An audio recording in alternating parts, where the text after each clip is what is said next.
Welcome to the League of Legends Champion Spotlight, featuring Camille, the French wine. Wife. After seeing her beautiful splash art, let's get straight into her abilities.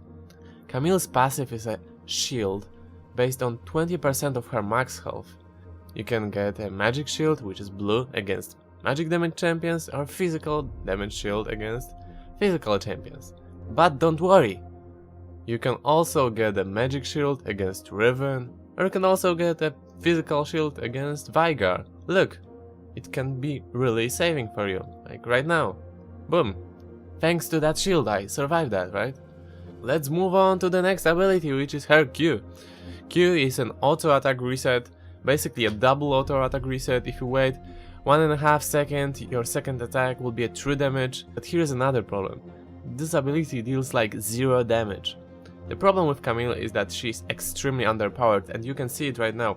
She deals like close to no damage. Even if it is true damage, it still feels like you deal negative damage. You almost heal enemies, right? And the cooldown on this spell is just absurd.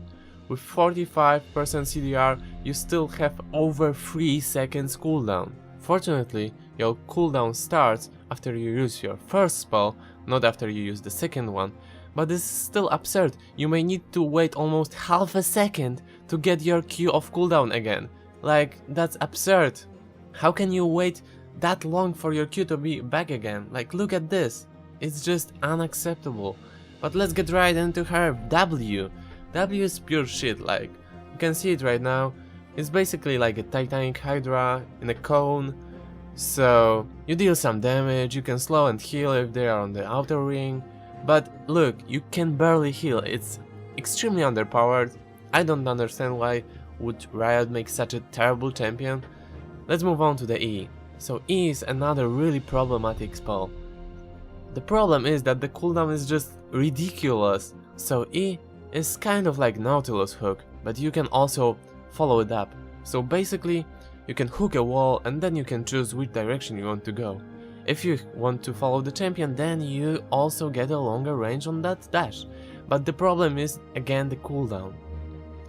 5.5 seconds cooldown when you have 45 CDR is just unacceptable. You have talent that can jump every half a second or second, and you have to wait here over 5 seconds? How can you chase someone? How can you even run away from someone when your cooldown is over 5 seconds? That's just absurd. Another absurd. Let's move on to her final ability, Grand Finale, her ult.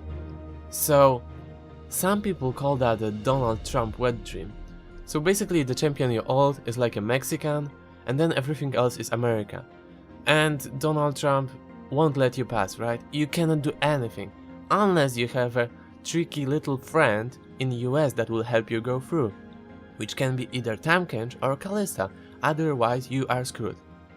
Please no hate, I love Mexicans. So the final verdict of this, it's pretty much the worst version of Fiora. Don't buy this champion, wait for the buffs. As you can see, it deals no damage, it is useless, absolutely terrible champion, super underpowered. Don't buy it. Thank you, thank me later, see you guys, love you, take care, much love, no homo, see you guys, bye bye.